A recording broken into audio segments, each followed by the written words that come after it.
Yo guys, kumusta kayo lahat dyan? Anong balita sa inyo at anong balita sa atin?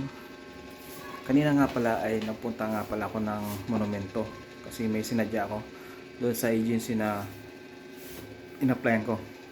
Ngayon, gusto kong mabarehan yung pera ko dahil 1,000 yung pera ko dahil gagamitin ko pamasahe at syempre bibili rin ako ng mga kung anong pwede kong mabili parang ganon. So ngayon napadaan ako doon sa ano pagpasok ko ng Victory Mall, yung dyan sa may monumento, meron akong nakitang Mr. Donut. So tinitingnan ko yung mga presyo yan at kung ano yung mga pwede kong bilhin. Ngayon kasi medyo mahal na ngayon ang donut, nasa 30 pesos ang isa, yung may butas naman ay nasa 28 ang isa, tapos yung mga maliliit na bilog-bilog ganyan ay 10. Dati kasi 3 ang isa nun pero nung ano pa yon, medyo nung ilang taon nang nakalipas yon, pero ngayon 10 na. Tapos ayun, meron ding 8 ganyan. Hindi ko alam kung anong mga klaseng mga yung mga mura at saka yung mga mahal. So ayun,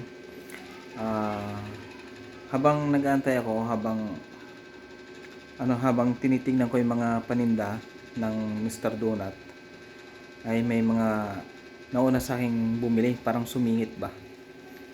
Pinatapos ko muna silang bumili. Yun ang ako naman, tinitingnan ko yung mga gusto kong bilhin. Bali, isang Bavarian at saka isang strawberry strawberry flavor. So ayan, nung una di ko alam kung di ba ako naintindihan nung nagtitinda diyan sa may diyan sa may Victory Mall. Pagpasok mo ng entrance, tapos merong Mr. Donut doon. Di nakapili na ako. Sabi ko, sinadya ko talagang hindi sinabi yung Bavarian yung flavor na bibiling ko para ituro na lang. So ngayon, sabi ko, itong biling ko, sabi ko, yung nasa dulo kako. Para hindi ko na sinabi na kasi baka kapag sinabi ko na Bavarian yung flavor na kukunin, na bibiling ko, baka kukunin yung nasa dulo. Gusto ko yung nasa yung malapit dito sa akin. Kasi medyo malaki-laki ng konti kaya napili ako. Pag sabi ko ganun, ito sabi ko nasa dulo ako. Tinuro ko na nga. Pagtingin ko, dinadakot niya yung nasa malapit sa kanya. So malit yun. Ay sabi ko hindi po yan dito. Yung tinuro ko yung dito sa may sa may dulo kako. Sinabi ko na nga ang dulo. Kinuha pa niya yung yung malapit sa kanya. Sabi ko, di nilagay na niya sa supot. Tapos sabi ko, ito rin sabi ko, yung sa strawberry, sabi ko. Yung kinuha na naman niya, yung nasa malapit din sa kanya. Sabi ko, hindi ko yan, sabi ko. Nailagay na nga niya sa sinabi ko na nga ito, tinuro ko na nga. Kinuha pa rin niya yung nandun sa pinakadulo niya. O malapit sa kanya. So ngayon, nung inabot na sa akin yung yung donut, tapos inabot ko rin yung 1,000 sa kanya. Kasi yun na lang yung wala na akong pera wala na akong barya ganyan. Tinanong niya ako kung mayroong small bill daw ako. Sabi ko wala.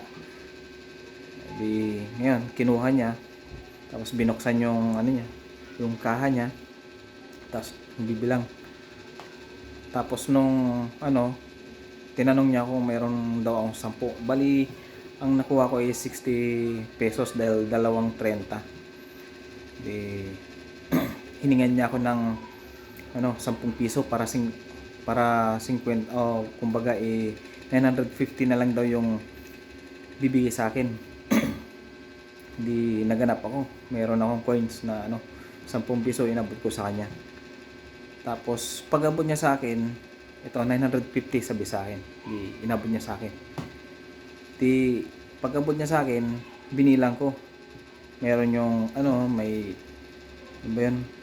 May 200, tapos ano, 500, tapos 50. Parang 750 yung nabilang ko eh.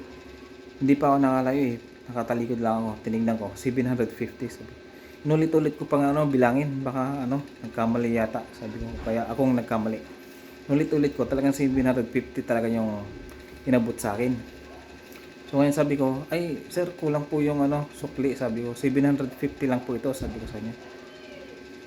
O, ngayon, inabot ko sa kanya dahil kinuha niya. Binilang niya siguro 750 talaga. Hindi. Maya inabot niya sa akin. Papakibilang nga sir. Sabi sa akin. Pagkabilang ko ganyan, 800 naman. Sabi ko, parang 800 yata to. Inulit ko ulit na bilangin. Pagkabot niya, sabi ko, ay kulang sir. Sabi ko, hindi binilang ko sa harapan niya.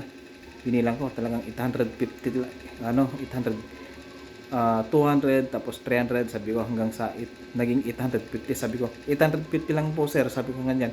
Sabay abot niyang ganyan sa akin yung 100. Di ko alam kung ano, nagmamaang-maangan ba yun o ano, talagang sinasadya niya talaga na kulangin yung bar niya sa akin o kulangin niya yung sukli niya sa akin. Kasi ano eh, imposible naman na hindi niya alam yon dahil sinabi pa nga niya 950 sabi sa akin. Pag abot nung ano ng barya sa akin 950 sabi sa akin. Butit hindi pa ako nakalayo. Nandun lang ako. Hindi pa ako umalis. Talagang binilang ko talaga. Talagang 750 lang talaga yung inabot niya sa akin nung una. Tapos nung pangalawa, 800 na naman. 850. O di meron pa siyang 100. Oh, so ngayon, pagkasabi ko ay 850 lang po ito sir, sabi ko sabay abot kaagad ng 100. O ibig sabihin, ano, sinadya niya talaga 'yon na talagang kulangin. Kung hindi ko binilang 'yon, baka ano, baka sa kanya na yung 200 o kaya 100. Kaya 'yun lang. Kung nanonood ka na ikaw yung nasa estado na talagang hindi talaga makamove on kanina eh. Sabi mo 950 pero nung inabot mo sa akin is 750. Tapos nung binalik ko sa iyo, tapos binalik mo rin sa akin yung ano, sukli. 850. Pagkasabi kong 850, sabay abot mo ng ano. 'Yun. Kung ano yun, sana wag mo nang ulitin yun sa ibang tao.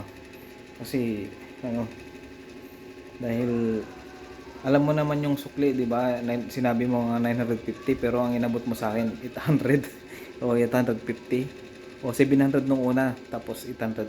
So yun lang so yun lang ano mga guys. Bali hindi ako medyo makamubon eh. Gusto ko lang i-share yung nangyari sa akin kanina kaya yun sa vlog na to ay gusto ko lang sabihin sa inyo. So yan lang po ano mga best friend, yung ano yung Victory Mall diyan sa may monumento diyan, baka mabudol din kayo kaya mabiktima rin kayo. Yan na-share ko lang sa inyo. Sige, bye bye.